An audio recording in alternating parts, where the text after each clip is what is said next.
August 17, 1945, Saipan. Dawn broke harsh and unforgiving over the makeshift prisoner compound where 300 Japanese women stood shoulder to shoulder, their bodies rigid with fear. The war had officially ended just 2 days prior, but for these women, captured during the final desperate weeks of fighting, the true horror was only beginning, or so they had been told. Before we dive into this story, drop a quick hi in the comments and tell me where you're watching from. It really helps support the channel.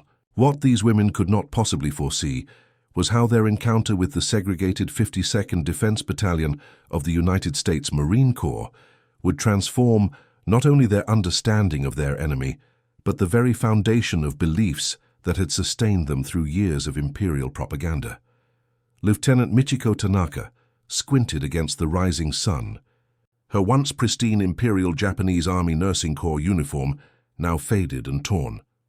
At 32, she had served for nearly a decade, rising through the ranks with unwavering devotion to the Emperor.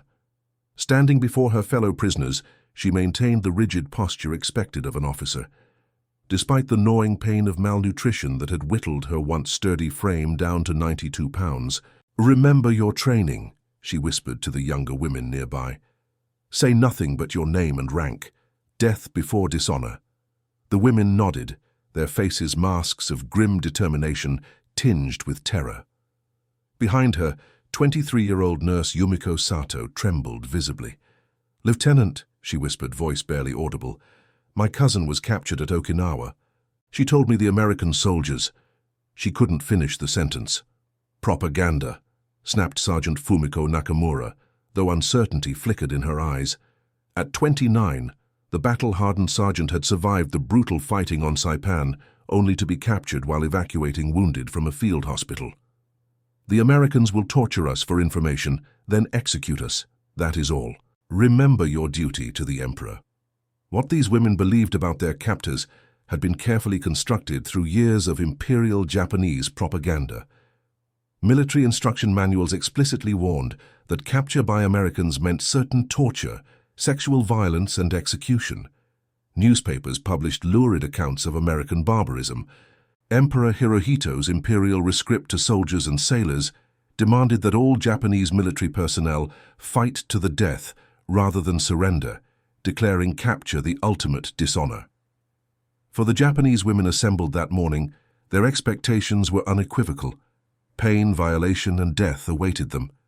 The Americans, they had been told, were devils in human form, particularly the black soldiers, whom propaganda described in terms so racist and dehumanizing they cannot be repeated. As the sun cleared the horizon, a convoy of 3 olive-drab trucks rumbled toward the compound. The women stiffened. Several began quietly reciting prayers. From the lead vehicle emerged a sight that confirmed the women's worst fears, or so they initially believed. 6'4" Marine Staff Sergeant Marcus Johnson stepped down from the truck, his dark skin gleaming in the early morning light. Behind him came 11 more Marines, all black soldiers of the historically segregated 52nd Defense Battalion. "Form up," Sergeant Johnson called to his men, his deep voice carrying across the compound. The Marines quickly arranged themselves into a disciplined line, each carrying a crate or bag. Sergeant Johnson approached the camp administrator, a white officer named Captain Thomas Reynolds. "Reporting as ordered, sir," Johnson said with a crisp salute. "Medical supplies from Battalion HQ and breakfast rations for the prisoners." Captain Reynolds returned the salute. "Good timing, Sergeant. They've been assembled since 500. Among the Japanese prisoners." Lieutenant Tanaka struggled to make sense of what she was seeing. The black Marines were unloading not weapons, but crates, clearly marked with red crosses. Their movements were disciplined, efficient, but notably lacking the brutality she had expected. "What are they doing?" whispered Yumiko, confusion evident in her voice. Lieutenant Tanaka shook her head slightly. "I don't know. Perhaps this is how it begins." Sergeant Johnson approached the assembly of Japanese women with a white military physician, Major Robert Livingston, who carried a clipboard. Through an interpreter, a Japanese-American woman named Sarah Nakamura, the major addressed the prisoners. "Good morning, I am Major Livingston, Chief Medical Officer for this sector. These men are from the 52nd Defense Battalion, Marine Corps. They will be assisting with medical examinations, distribution of supplies and meal service. You will be called forward by groups of 20. You will receive a medical check, clean clothing, hygiene items, and breakfast. Anyone requiring immediate medical attention should identify themselves now.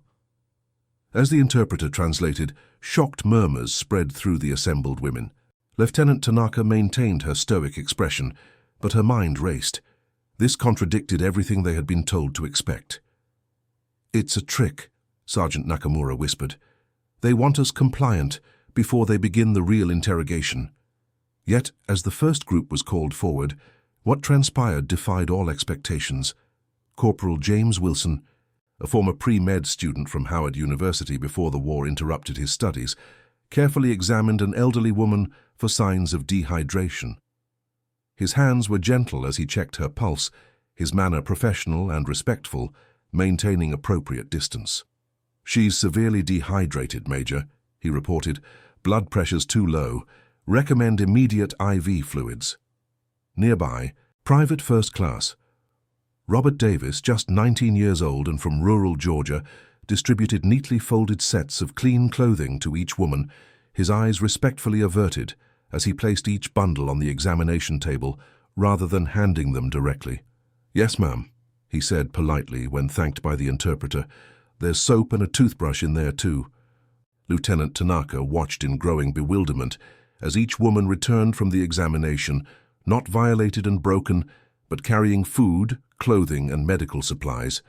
Some of the younger prisoners were openly weeping with relief. "I don't understand," Nurse Yumiko said, her voice a confused whisper. "The broadcast said Americans would. Why are they helping us?" Lieutenant Tanaka had no answer. The reality these Japanese women were encountering stood in stark contrast to the treatment of the segregated black Marines by their own military. The 52nd Defense Battalion had been formed in 1942, one of only 2 black combat units in the Marine Corps during World War II.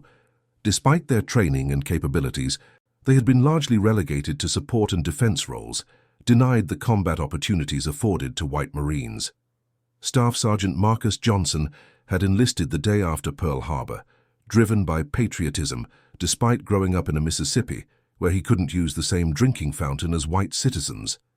He had excelled in training, earned commendations for his leadership, yet repeatedly watched as white Marines with less experience were promoted ahead of him. "Next group forward," Johnson called, his voice professional, despite having been awake for nearly 24 hours. The previous night, he and his men had been ordered to prepare this medical mission with just hours' notice, after white units had been assigned to more prestigious duties. As Lieutenant Tanaka's group was finally called forward, she steeled herself, still unable to believe the Americans' apparent benevolence was genuine. When she approached the medical station, she found herself face to face with Sergeant Johnson. "Name?" asked the interpreter. "Lieutenant Michiko Tanaka, Imperial Japanese Army Nursing Corps," she answered stiffly in accented English, surprising both the interpreter and Johnson. Johnson nodded respectfully. "Lieutenant, please tell the doctor if you have any immediate medical concerns." Their eyes met briefly. A combat veteran and officer from the Japanese Imperial Forces and a black American Marine sergeant who in his own country still couldn't enter countless establishments or vote without obstacle in many states. In that moment, something unspoken passed between them, a recognition of the bizarre circumstances that had brought them together, and perhaps the first hint that neither was quite what the other had been led to believe. As Major Livingston began his examination, Lieutenant Tanaka's attention remained on Johnson, who was efficiently organizing the distribution of supplies. She had been trained to view Americans as savage enemies, with black soldiers portrayed as particularly fearsome and subhuman in imperial propaganda. Yet here was a man demonstrating more dignity, discipline, and professionalism than many officers she had served with. "Your pulse is elevated and you show signs of malnutrition," Major Livingston was saying, "but otherwise, you appear in reasonable condition given the circumstances." Lieutenant Tanaka barely heard him. Her worldview, constructed through years of imperial education and military indoctrination, was beginning to show its first small fracture. By mid-morning, the initial medical evaluations were complete. Of the 300 women in the compound, 47 required immediate medical attention for conditions ranging from infected wounds to severe malnutrition and dysentery. Rather than being taken away for the dreaded special interrogation the women had feared, the ill were treated in a medical tent established within the compound itself. Corporal Wilson worked alongside Major Livingston, his medical training proving invaluable. For 3 of the most critical cases, women suffering from advanced infections, he recommended immediate transfer to the field hospital. Lieutenant Tanaka, whose nursing experience made her an asset, was permitted to accompany them as both translator and assistant caregiver. These women need IV antibiotics and proper surgical debridement, Wilson explained as they loaded the patients into an ambulance. We don't have the equipment for that here. The field hospital, a collection of large tents and prefabricated structures a mile from the POW compound, served primarily American personnel but had a segregated section for enemy wounded. As Lieutenant Tanaka helped transfer her countrywomen from the ambulance to gurneys, she was struck by the contrast between this facility and the desperate field hospitals where she had worked during the battle for Saipan. Where Japanese medical units had been forced to operate without anesthesia, reusing bandages, and improvising surgical tools from whatever materials were available, the American hospital had seemingly limitless supplies. Clean white sheets covered each bed. Bottles of plasma, antibiotics, and analgesics lined the supply shelves. Surgical instruments gleamed under bright lights. The abundance was jarring. Japan's military had been reduced to treating wounds with diluted iodine and makeshift bandages by the final year of the war, while here cotton swabs and bandages were discarded after a single use. "Your patients will be in Recovery Section C," explained the white nurse who met them, her tone professional but cold. She glanced at Corporal Wilson. "You can report back to your unit now, Corporal. We'll take it from here." Wilson hesitated. "Ma'am, I'd like to brief the doctor on these cases personally. The patient with the abdominal wound has some complications, I observed." "That won't be necessary," the nurse interrupted. "Dr. Stevens has been fully informed." Lieutenant Tanaka watched the interaction with growing confusion. The nurse's tone when addressing Wilson carried a dismissiveness that seemed at odds with his medical knowledge and the care he had shown the patients. More puzzling still was Wilson's response, a resigned "yes, ma'am," and a return to rigid military formality. As Wilson turned to leave, Lieutenant Tanaka found herself speaking without having planned to do so. "The woman with the abdominal wound, Nurse Sato, has a fragment lodged near her kidney. Corporal Wilson detected it during examination when others missed it." Both Americans looked at her with surprise, Wilson with gratitude, the nurse with thinly veiled annoyance. "I'll make a note of it," the nurse said curtly, before turning away. Wilson gave Tanaka a small nod of appreciation before departing, leaving her to wonder why an American medical professional would dismiss potentially life-saving information based seemingly on who delivered it. As the day progressed, Lieutenant Tanaka assisted with her countrywomen's care, translating their needs and medical histories for the American staff. She observed the hospital's operations with the keen eye of a trained nurse and the wariness of an enemy officer. What she witnessed continued to challenge her preconceptions. The American medical personnel treated the Japanese patients with the same clinical care as their own wounded. There were no experiments, no deliberate cruelty, only efficient if somewhat impersonal medical treatment. During a brief break, Lieutenant Tanaka found herself in a supply room, staring in disbelief at shelves stocked with more medical supplies than she had seen in the last year of the war combined. Bottles of penicillin, a precious rarity in Japanese hospitals, stood in neat rows. Sterile bandages, surgical instruments, plasma bottles. The abundance was staggering. "Quite different from your field hospitals, I imagine," came a voice from behind her. She turned to find an older white physician, his hair silver at the temples, regarding her with a thoughtful expression. "I'm Colonel Harrison," he said. "Chief of Surgery." Lieutenant Tanaka straightened instinctively. "Lieutenant Michiko Tanaka, Imperial Japanese Army Nursing Corps." "At ease, Lieutenant. The war's over." His voice carried neither malice nor particular warmth. "I understand you're a nurse." "Yes, I served at Tokyo Imperial University Hospital before the war, then with the 19th Field Medical Unit. The colonel nodded. We're short-handed. If you're willing, we could use your assistance with the Japanese patients. Many don't speak English, and they trust you more than us. It wasn't a request she had expected. Cooperation with the enemy went against everything her military training demanded. Yet her medical training urged her to help those in need, regardless of circumstance. I will assist, she said finally. Good. Colonel Harrison turned to leave, then paused. Lieutenant, I served in the First World War. I treated German prisoners then. Medicine stands apart from politics and warfare. Remember that. As he left, Lieutenant Tanaka remained surrounded by American abundance, contemplating what it meant that her enemy could afford such humanitarian treatment, while her own nation's wounded had suffered without basic supplies. Back at the POW compound, the initial terror had given way to cautious confusion among the Japanese women. The promised atrocities had not materialized. Instead, they had received medical attention, clean water, food rations far more substantial than what they'd had during the final months of fighting, and basic hygiene supplies. Staff Sergeant Johnson and his squad had established a temporary mess area where the women received 3 meals daily, simple military rations, but more food than many had seen in months. The Black Marines maintained professional distance, their behavior strictly correct, defying the savage caricatures of Japanese propaganda. For 24-year-old Akiko Yamamoto, a civilian nurse who had been drafted into service during the battle for Saipan, the reality was disorienting. She sat with a small group of women, picking at the unfamiliar American rations, canned meat, powdered eggs, bread that came in a sealed tin. It must be poisoned, muttered one older woman, though she continued eating the food regardless. If they wanted us dead, they wouldn't waste poison, responded Sergeant Fumiko Nakamura, who had emerged as a leader among the prisoners. They have guns. Then why? Akiko asked, the question that dominated all their thoughts. Why treat us this way when we were told?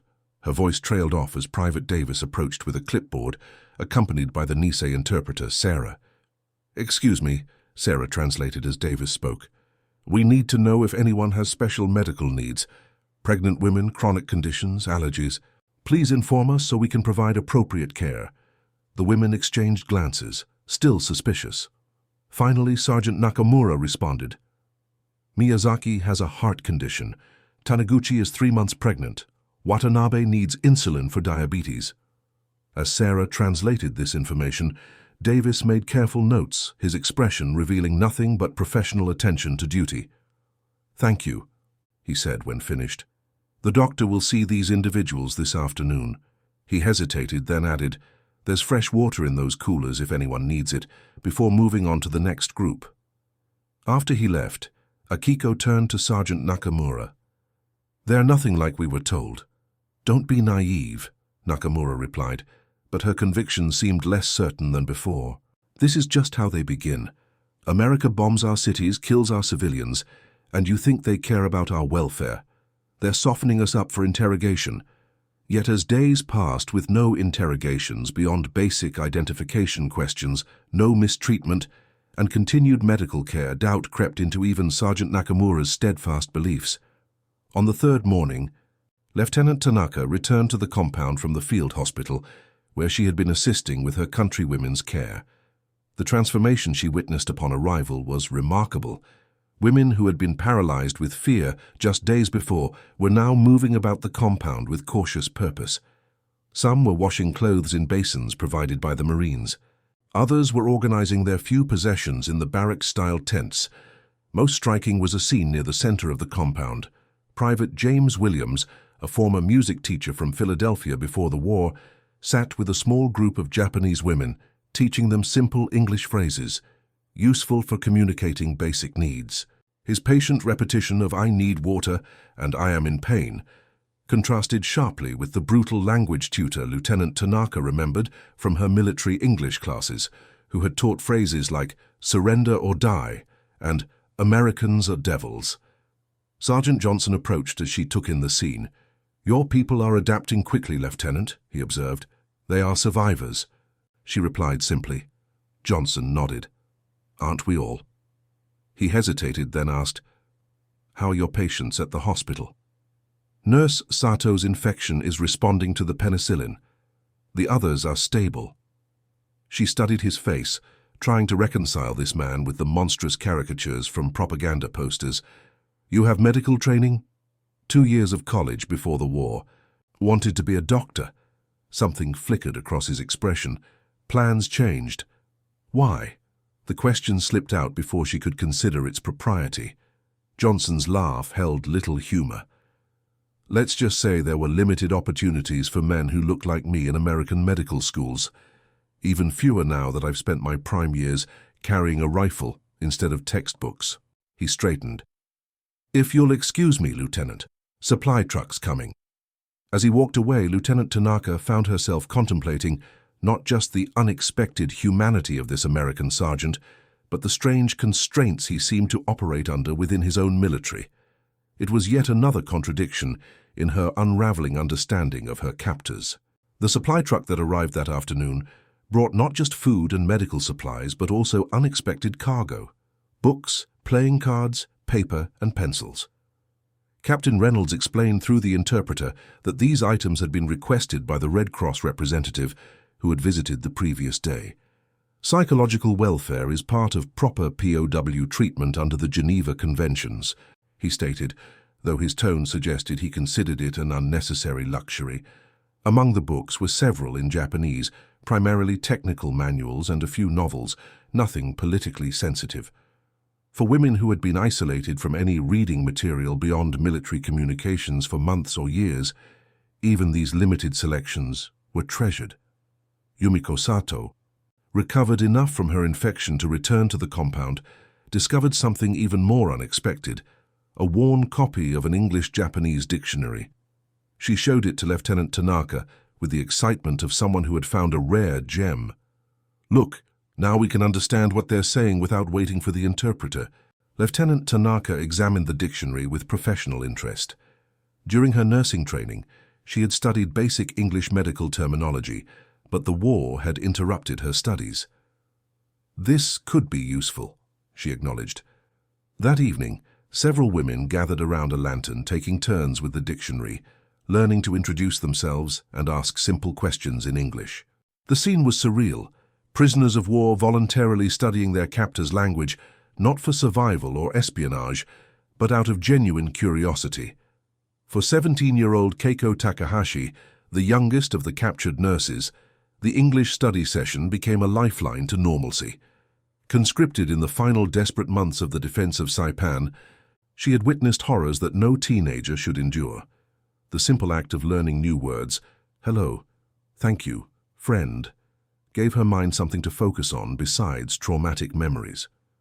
The next morning, when Private Williams arrived with breakfast rations, Keiko stunned her fellow prisoners by stepping forward and saying in careful accented English, "Good morning. Thank you for food." Williams' face broke into a genuine smile, the first the women had seen from any of their guards. "Good morning," he responded slowly. "You're welcome." This small exchange marked a subtle but significant shift in the compound's atmosphere. That afternoon, more women attempted simple English phrases with the Marines distributing supplies or performing perimeter checks. The Americans responded with patient corrections or encouraging nods. Sergeant Nakamura watched these interactions with growing concern. "You're becoming too comfortable with the enemy," she warned a group of younger women. "Remember your loyalty." "The war is over, Sergeant," responded Nurse Akiko Yamamoto. "The Emperor himself announced surrender. How is learning to communicate a betrayal?" The question hung in the air, unanswerable without challenging the foundations of the imperial ideology that had guided them throughout the war. For Staff Sergeant Johnson and his men, the assignment to guard the Japanese women prisoners presented its own complex contradictions. Initially viewed as an undesirable duty, beneath the dignity of white Marines but appropriate for the segregated black unit, it had evolved into something more nuanced. "Mail call," announced Johnson that evening when he returned to the Marines' separate quarters adjacent to the POW compound. He distributed letters from home to his men, treasured connections to families and communities thousands of miles away. Corporal Wilson tore open a letter from his wife in Philadelphia, his expression darkening as he read. "Everything all right, Wilson?" asked Johnson after the others had dispersed to read their mail privately. Wilson handed him the letter wordlessly. Johnson scanned it quickly, jaw tightening at the news it contained. Wilson's younger brother had been attacked by white teenagers in their Philadelphia neighborhood. Though he survived, local police had made no arrests despite multiple witnesses. "I'm fighting for democracy halfway across the world," Wilson said quietly, "and my own brother can't walk down our street safely." Johnson returned the letter. "I know. These Japanese women were our enemies yesterday," Wilson continued. "Today we're protecting them, giving them medical care, food. Meanwhile, back home." He shook his head. "We do this job right because that's who we are," Johnson said firmly. "Not who they think we are, who we actually are." Private Robert Davis approached, clutching his own letter. At 19, he was the youngest in the unit, with a round face that still carried traces of childhood despite all he'd seen. "Sarge, my mum says there was another lynching back home, man who just got back from serving in Europe." His voice wavered. "They did it 'cause he wore his uniform to town." Johnson placed a hand on the young Marine's shoulder, unable to offer words that could possibly address such horror. "Sometimes I don't know what we're fighting for," Davis admitted in a near whisper. "We fight for what America should be," Johnson replied after a long moment. "Not what it is." The next morning, as the Marines resumed their duties at the POW compound, these contradictions traveled with them like invisible companions. They treated the Japanese women prisoners with professionalism and humanity that many of their own countrymen would not have shown them. The irony was not lost on any of them. Meanwhile, within the hospital, Lieutenant Tanaka continued assisting with the care of Japanese patients. Working alongside American medical personnel had given her unprecedented insight into their military's capabilities and values.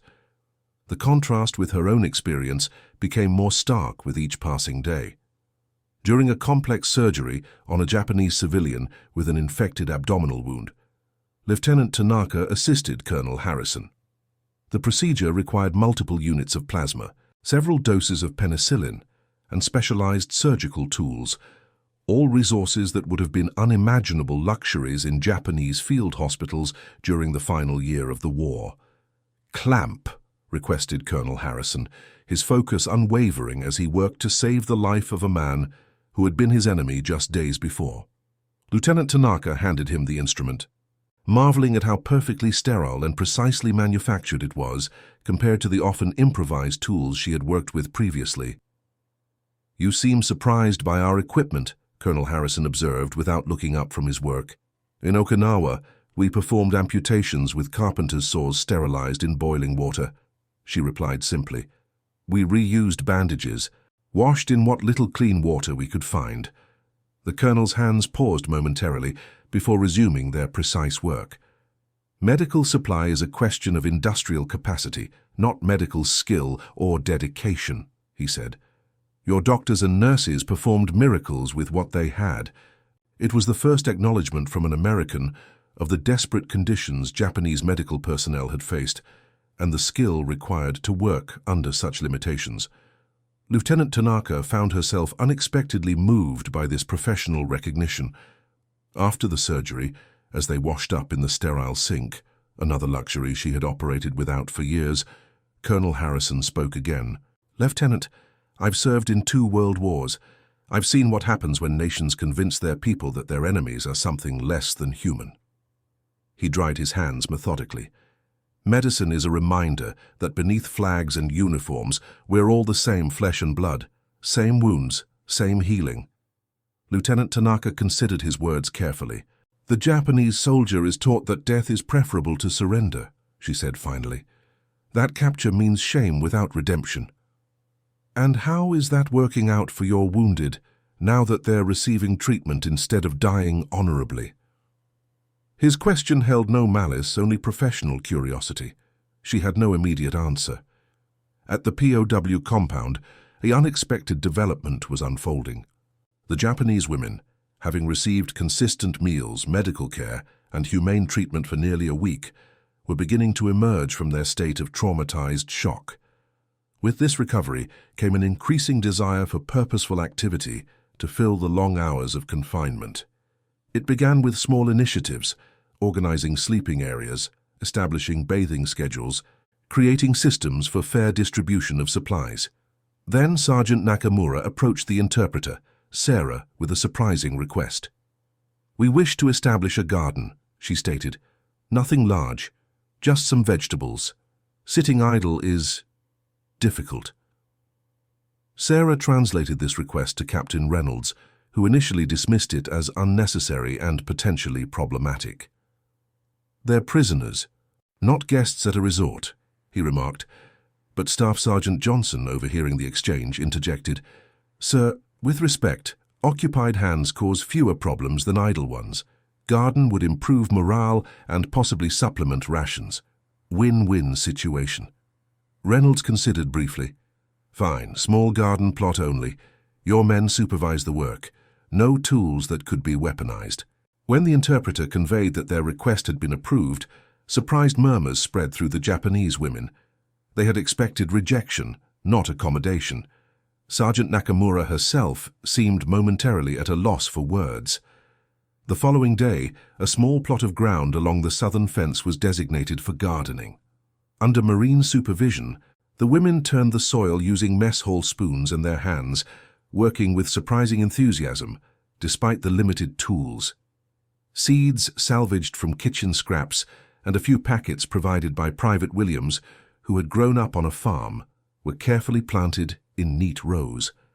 As Lieutenant Tanaka observed the gardening project during one of her visits from the hospital, she noted something unexpected: genuine conversation developing between some of the women and the Marines supervising them. Private Davis was demonstrating proper depth for planting tomato seeds to Akiko Yamamoto. Nearby, Keiko Takahashi was teaching Corporal Wilson the Japanese names for various vegetables, which he repeated with earnest concentration. "You did this," said a voice beside her. Lieutenant Tanaka turned to find Sergeant Johnson. "Did what?" He nodded toward the garden activity. "Created something constructive from a bad situation. Leadership." "It was Sergeant Nakamura's idea," she corrected. "But they follow your example. When you returned from the hospital and treated us as people rather than monsters, it changed the dynamic." His observation was matter of fact, without judgment. Lieutenant Tanaka considered his words. It was true that her interactions with the Americans, shaped by her hospital experience, had been less guarded than those of her fellow prisoners. Had that influenced others?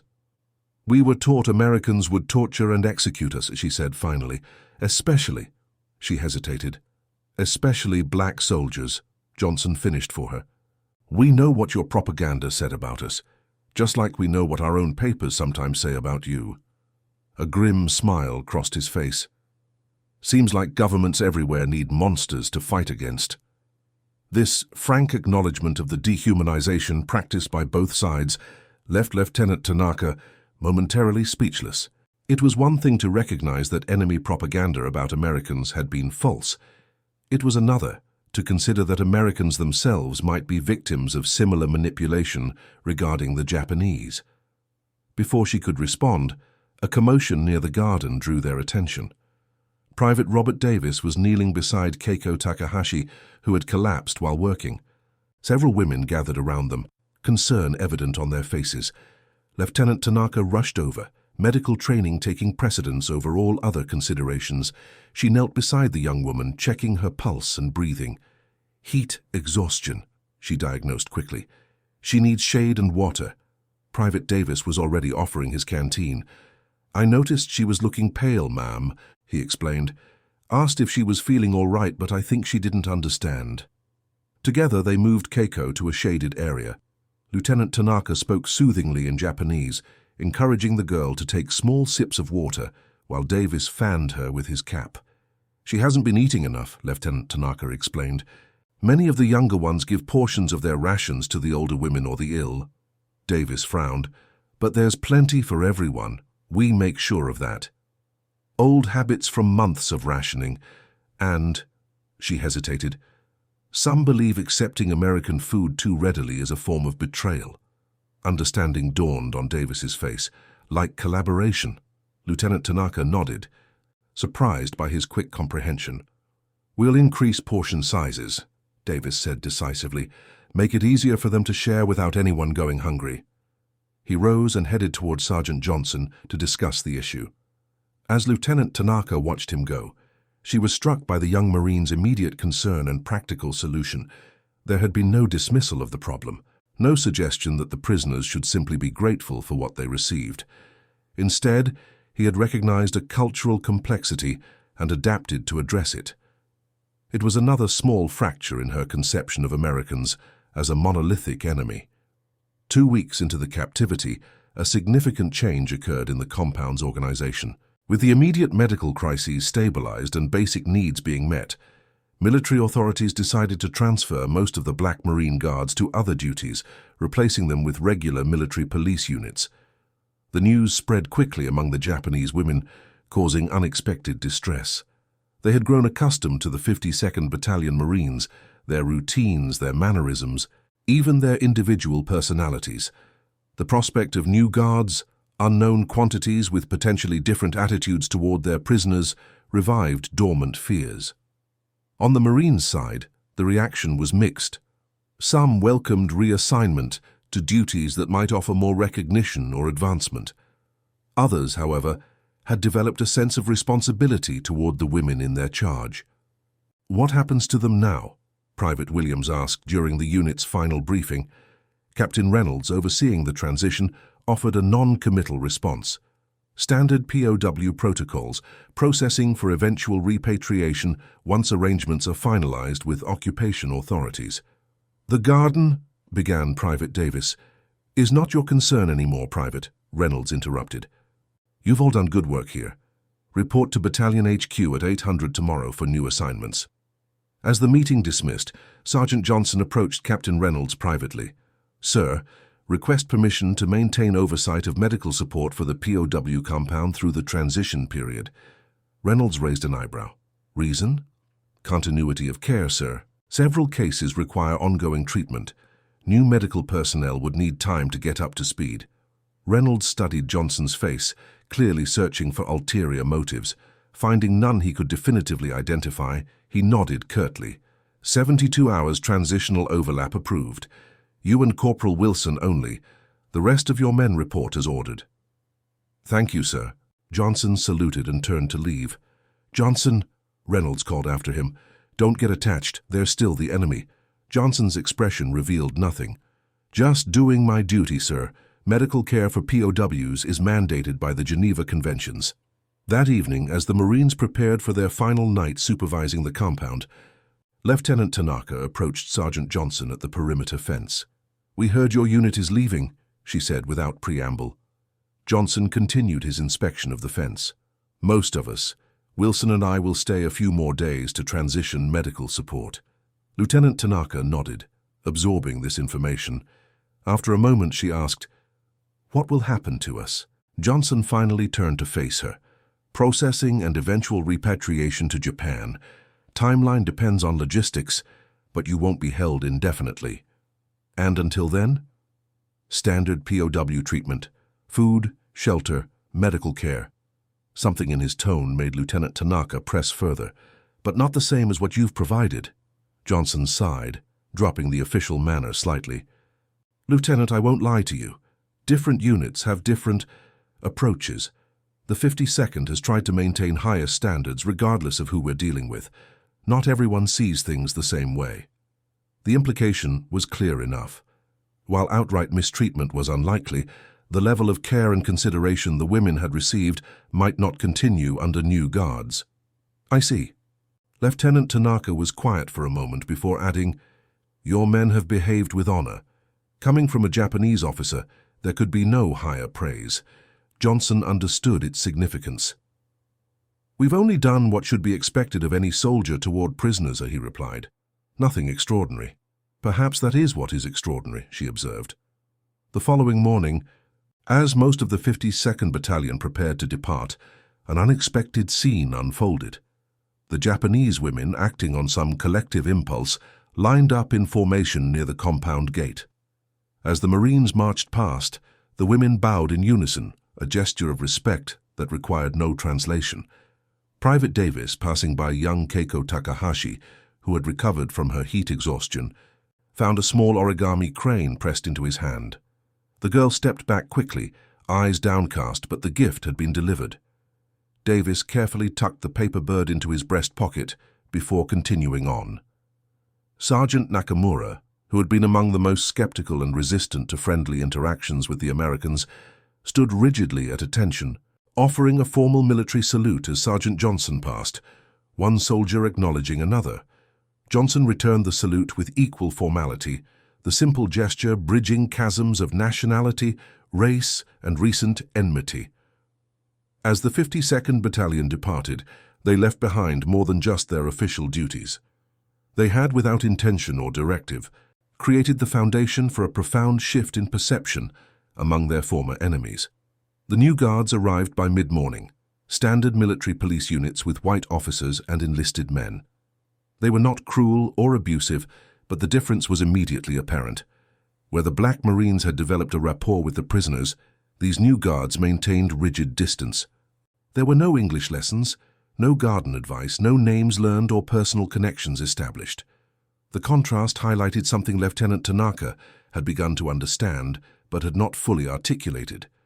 The Black Marines, themselves marginalized within their own military and society, had approached their duty with a humanity born perhaps of their own experiences with dehumanization. In the hospital, Lieutenant Tanaka continued working alongside Colonel Harrison and the remaining medical personnel from the 52nd Battalion. During a particularly difficult surgery on a Japanese soldier with extensive burn wounds, she assisted Corporal Wilson, who demonstrated exceptional skill in graft preparation.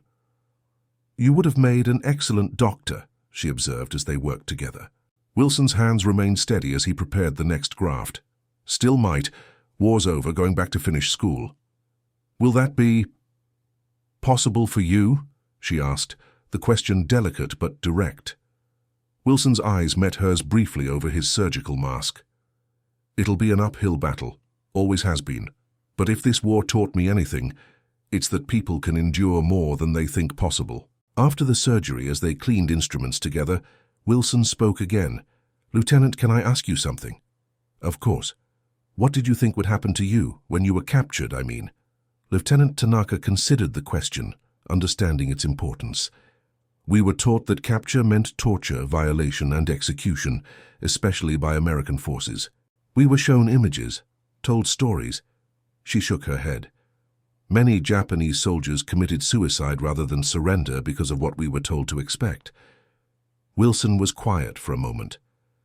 "They told us things about the Japanese too, that you tortured prisoners, that you would never surrender no matter what, that you weren't quite human."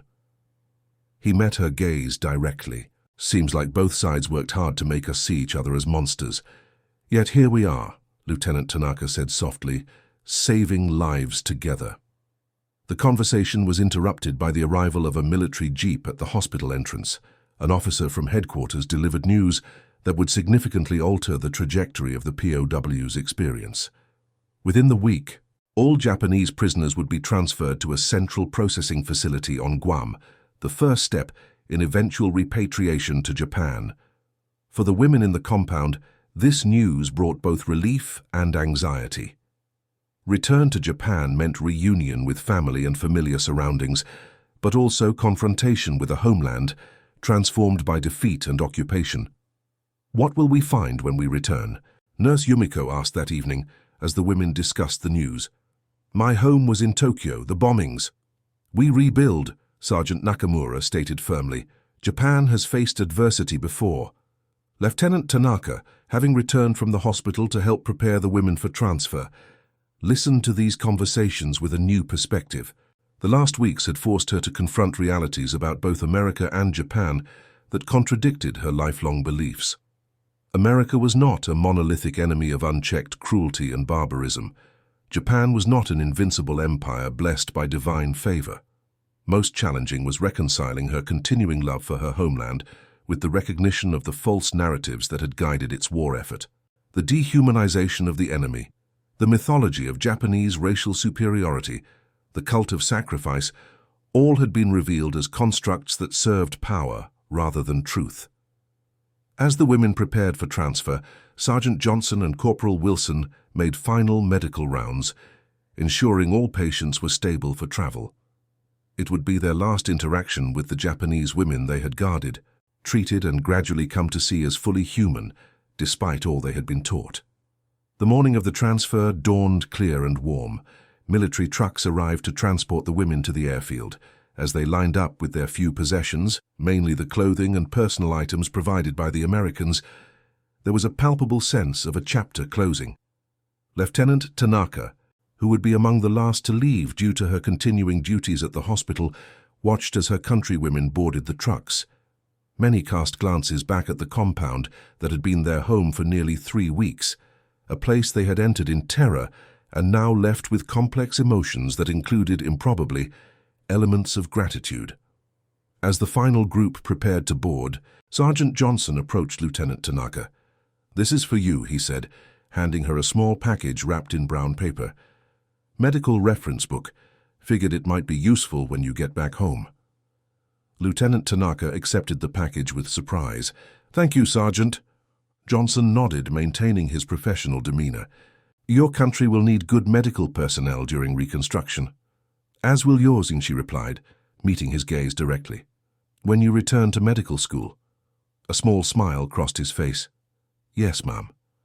In that brief exchange was contained acknowledgement of all that had transpired between former enemies, the recognition of shared humanity, the respect for skill and character that transcended national boundaries, and the cautious hope for better futures in their respective homelands. As the trucks departed, Lieutenant Tanaka unwrapped the package. Inside was a modern American medical textbook on surgical techniques, a treasure of knowledge that would indeed prove invaluable in post-war Japan, where medical resources would remain scarce for years. Inside the cover, Sergeant Johnson had written simply, "Medicine knows no enemy. Monsieur Johnson, USMC." The final Japanese prisoners, including Lieutenant Tanaka, left Saipan the following week. As her transport plane lifted off, carrying her toward an uncertain future in a defeated Japan, she carried with her not just Sergeant Johnson's medical text, but a fundamentally altered understanding of both her former enemies and her own nation. The Black Marines of the 52nd Defense Battalion continued their service through the early occupation period before returning to an America that, despite their sacrifice and service, would continue to deny them full equality for decades to come. Many, including Sergeant Johnson and Corporal Wilson, would participate in the growing civil rights movement, their experiences during the war having crystallized their determination to claim the full citizenship their service had earned. In August 1985, 40 years after the end of the war, a package arrived at the Japanese Red Cross Hospital in Tokyo. Inside was a letter addressed to Lieutenant Michiko Tanaka, formerly of the Imperial Japanese Army Nursing Corps, if she can be located. The hospital administrator, recognizing the name of the distinguished physician who had served as chief of surgery before her retirement 5 years earlier, forwarded the package to Dr. Tanaka's home. Opening it with hands now showing signs of age, Dr. Tanaka found a brief letter and a newspaper clipping from the Baltimore Sun. The letter read, "Dear Lieutenant Tanaka, you may not remember me after all these years. I was Corporal James Wilson with the 52nd Defense Battalion, USMC. We worked together briefly at the field hospital on Saipan in August 1945. I came across the enclosed article and thought you might be interested to know that Sergeant Marcus Johnson, who supervised your POW compound, finally received long overdue recognition. After returning to civilian life, he completed medical school as planned and has spent the past 30 years providing health care in underserved communities in Mississippi. I often think of those strange days just after the war ended, when enemies became reluctant colleagues. The lesson that humans can recognize each other's humanity, even in the worst circumstances, has guided my own medical career. I hope this finds you well. Respectfully, Dr. James Wilson, Professor of Surgery, Howard University Medical School." The newspaper clipping featured a photograph of an older but still recognizable Marcus Johnson receiving an award for humanitarian service. The headline read, "Former Marine brings healthcare to rural communities." Dr. Tanaka sat with the letter for a long time, memories of those pivotal weeks in 1945 washing over her. The terrified women lining up at dawn, expecting the worst from their American captors. The shock of receiving medicine and care instead of punishment. The gradual, transformative realization that the enemy was not as they had been portrayed. She thought of how that experience had influenced her own life's path. Her decision to continue in medicine, despite the challenges of being a woman in post-war Japan's medical establishment. Her insistence on treating all patients with equal dignity, regardless of status or background. Her quiet but persistent efforts to combat dehumanizing attitudes whenever she encountered them. From her bookshelf, she retrieved a worn American medical textbook, the one Sergeant Johnson had given her 40 years earlier. Its outdated techniques had long since been superseded by modern practices, but she had kept it as a reminder of a lesson more enduring than any medical procedure, that beneath the divisions of nation, race, and ideology lay a common humanity that no amount of propaganda could fully obscure. In her response to Dr. Wilson, which she would send the following day, she would write about how that lesson had shaped her life and work. She would inquire about Dr. Johnson's practice and Dr. Wilson's teaching. She would reflect on how three medical professionals, once positioned as enemies by forces beyond their control, had each in their way worked to heal not just bodies, but the divisions between people. The story of the Japanese women prisoners and the Black Marines who guarded them never made headlines or history books. It was too small, too ordinary in its humanity to compete with accounts of epic battles or historic surrenders. Yet, in its quiet way, it represented the essential challenge that follows every conflict, the reconstruction not just of cities and nations, but of understanding between those who have been taught to see each other as less than human. In the dawn light on Saipan in August 1945, that reconstruction had begun with a simple, unexpected act. Black American Marines providing medicine to Japanese women prisoners who had been told to expect only cruelty. In that moment, the first small cracks appeared in walls built by years of propaganda and hatred, allowing glimpses of the shared humanity that would, in time, make former enemies into reluctant allies and eventually friends. And that concludes our story. If you made it this far, please share your thoughts in the comments. What part of this historical account surprised you most?